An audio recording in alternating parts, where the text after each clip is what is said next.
Good evening, friends. We just returned today after a 10-day tour, a strong delegation to United States and South Korea. I'm happy to share with all of you and the people of Telangana that every single business and corporate leader we met in America and South Korea was very positive about Hyderabad and Telangana. You must have already heard about the news that we have got 31,500 crores investments and over 30,000 plus jobs so far. Many more deals will be signed in the next few months. We are creating an investor task force to follow up on all meetings and get many more jobs for our people. Telangana is the future state. It has 3 rings.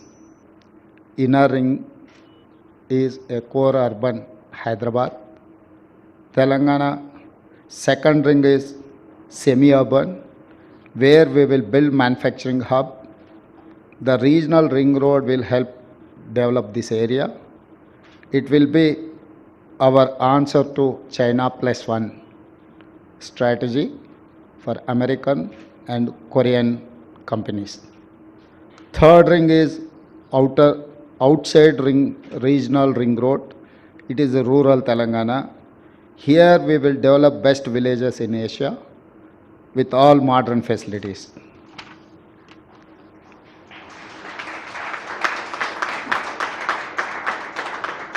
My vision is to make Telangana $1 trillion economy in next 10 years.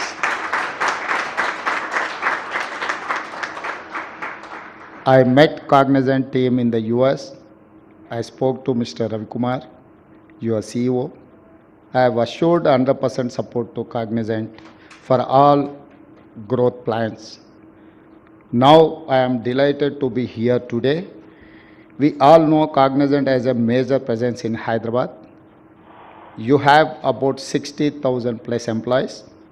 Your office is about 4.5 million square feet.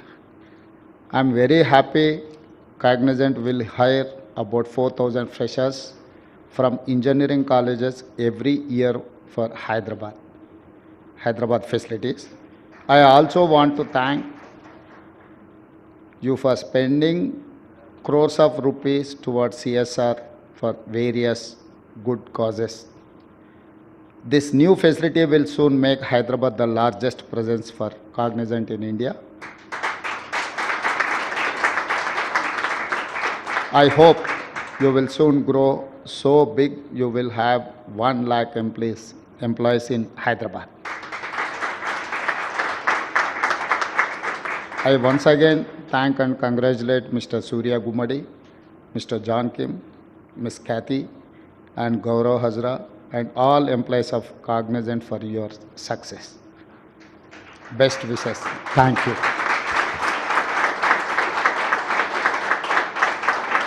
Hyderabad నగరం ప్రపంచ ముఖ చిత్రంలో ఒక ప్రధానమైన నగరంగా గుర్తింపు పొందడానికి అది కొద్ది రోజులో, కొద్ది నెలలో, కొద్ది సంవత్సరాలు కష్టపడితే నిర్మించిన నగరం కాదు ఈ నగరం. ఈ నగరం 430 సంవత్సరాల క్రితం కులీ కుతుబ్ షాయిల నుంచి మొదలు పెడితే నిజాం వరకు హైదరాబాద్ నగరాన్ని నిర్మించడం జరిగింది. ఆ తర్వాత నిజాం బ్రిటిషర్స్ కలిసి రెండవ నగరం సికింద్రాబాద్ని నిర్మించడం జరిగింది. మళ్ళీ మా మంత్రి శ్రీధర్ బాబు గారు చెప్పినట్టు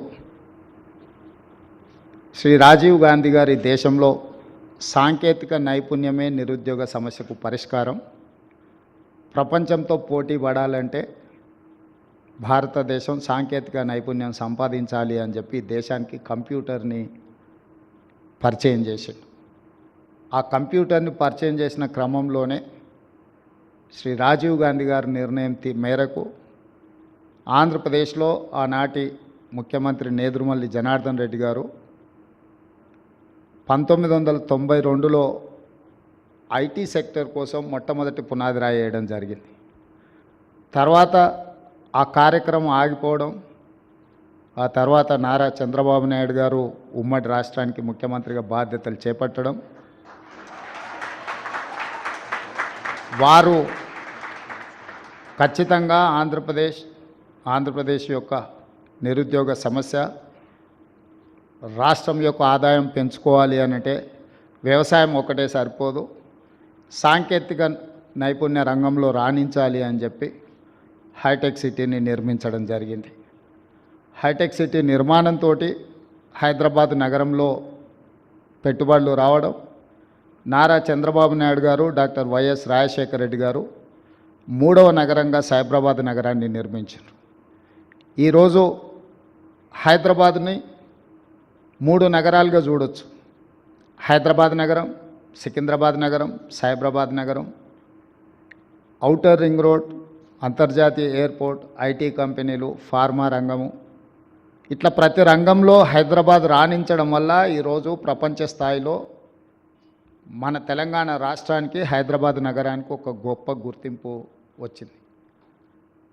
హైదరాబాద్ ఏ విధంగా అయితే అభివృద్ధి చెందిందో కాగ్నిజెంట్ కూడా సూర్య గుమ్మడి గారు చెప్పినట్టు 2002లో ఒక చిన్న సంస్థగా ఇక్కడ పని మొదలుపెట్టి ఈరోజు తెలంగాణ రాష్ట్రంలో అత్యధికంగా ఉద్యోగ అవకాశాలు కల్పిస్తున్న 2వ సంస్థగా కాగ్నిజెంట్ రాణించింది. భారతదేశంలో టాటాలతో పోటీ పడగలిగిన శక్తి సామర్థ్యం, తెలంగాణ రాష్ట్రంలో టాటాలతో పోటీపడి నిరుద్యోగ సమస్యకు పరిష్కారం చూపిస్తున్న సంస్థ కాగ్నిజెంట్ సంస్థ. ఈరోజు లక్షలాది మంది తెలంగాణలో చదువుకుంటున్న ఇంజనీరింగ్, నాన్ ఇంజనీరింగ్ స్టూడెంట్స్కి ఉద్యోగ ఉపాధి అవకాశాలు వస్తున్నాయి అని అంటే కంటిన్యూస్గా కులీ కుతుబ్ షాయి నుంచి మొదలు పెడితే నారా చంద్రబాబు నాయుడు గారు వరకు ఎక్కడ కూడా హైదరాబాదు నగర అభివృద్ధి విషయంలో సిద్ధాంతపరంగా, రాజకీయ పరంగా విభేదాలు, భిన్న అభిప్రాయాలు ఉన్న హైదరాబాదు నగర అభివృద్ధిలో ఎప్పుడు కూడా అది ప్రభావం చూపించలేదు. అందుకే ఈరోజు హైదరాబాద్ నగరం ఒక గొప్ప నగరంగా రాణించింది. ఆ విధానాన్ని కొనసాగించాలని ఈరోజు తెలంగాణ రాష్ట్ర 2వ ముఖ్యమంత్రిగా, అదేవిధంగా మా మిత్రుడు IT and industries minister Sridhar Babu గారు, మేము స్పష్టంగా కాగ్నిజెంట్ ప్రతినిధులకే కాదు, ఈ దేశంలో పెట్టుబడులు పెట్టడానికి ముందుకు వస్తున్న మా యుఎస్ అండ్ సౌత్ కొరియా పర్యటనలో వచ్చిన చాలా అంతర్జాతీయ సంస్థలకు ఒక మాట చెప్పదలుచుకున్నాం. ఈ 430 సంవత్సరాలలో రాజకీయపరమైన, పరిపాలనపరమైన భిన్న అభిప్రాయాలు ఉన్న హైదరాబాద్ నగర అభివృద్ధిలో భేదాభిప్రాయాలు లేకపోవడం వల్లనే హైదరాబాద్ నగరం ప్రపంచంతో పోటీ పడుతుంది.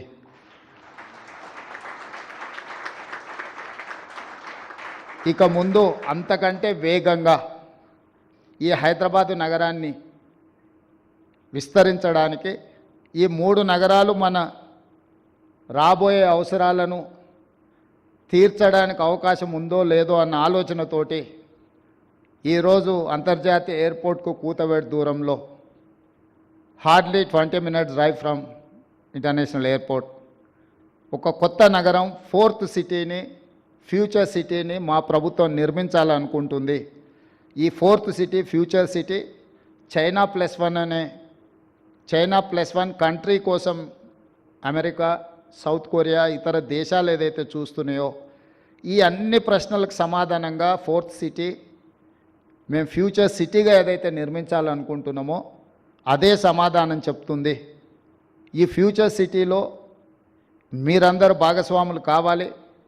కాగ్నిజెంట్ తొందరలోనే 1,00,000 మంది నిరుద్యోగులకు ఉద్యోగ అవకాశాలు కల్పించేటప్పటికీ ఆ ఫ్యూచర్ సిటీలో కూడా మీ ప్రెజెన్స్ కనిపించాలి, మీరు అక్కడ ఉండాలి. మిమ్మల్ని అక్కడికి రావాల్సిందిగా రాష్ట్ర ప్రభుత్వం తరఫున సాదరంగా మిమ్మల్ని ఆహ్వానిస్తున్నాం.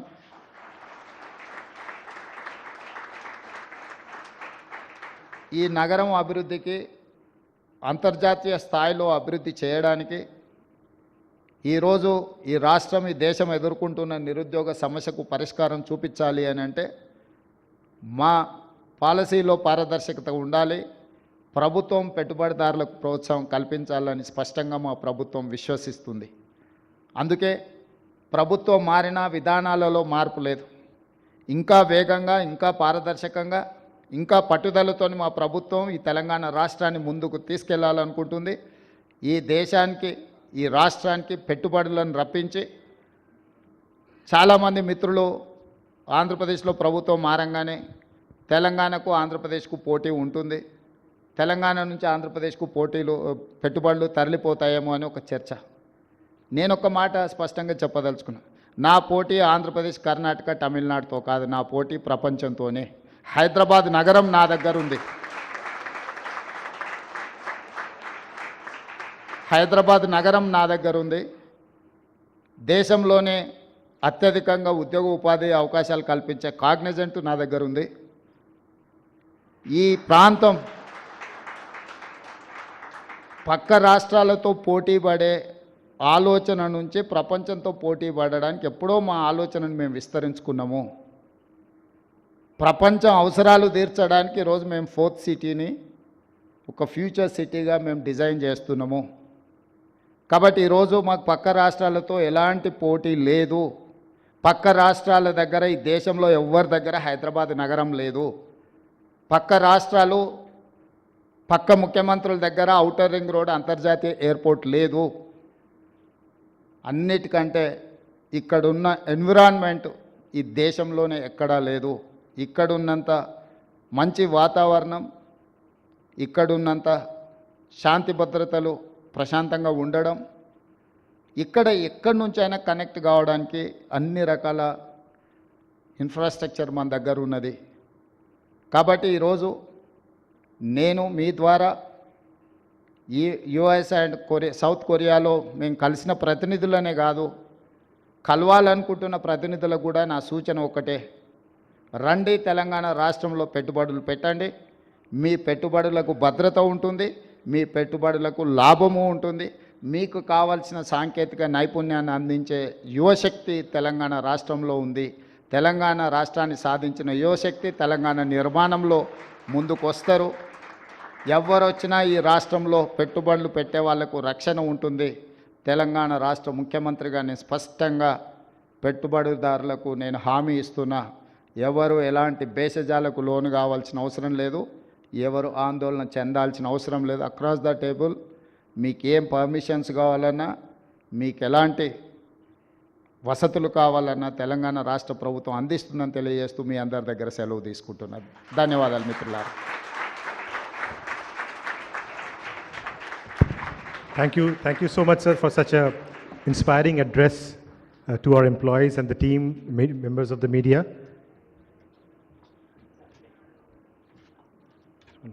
Take the pictures. Surya, can I request you to hand over as memento, as a token of gratitude to the Honorable CM?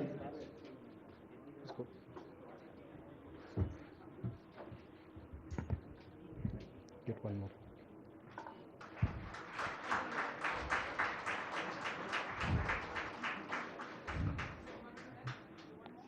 Kathy, can I request you to hand over a memento to Sri Sridhar Babu, Minister of IT?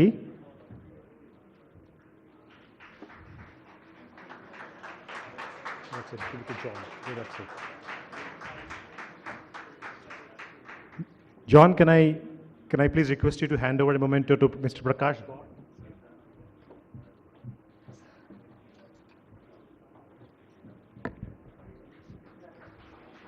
Prakash Gaur sir is 5 times MLA from this part of the country.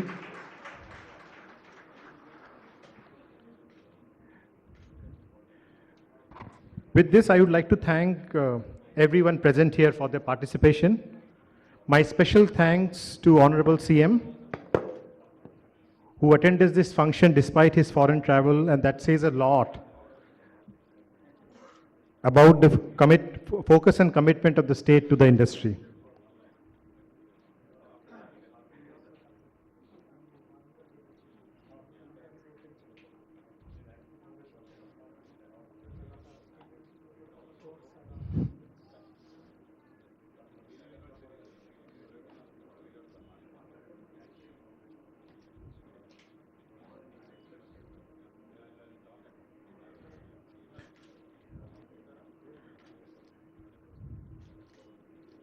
My sincere thanks to all the officers of the state of Telangana, friends from media, and all my dear colleagues of Cognizant who could make this possible, both the project and this function.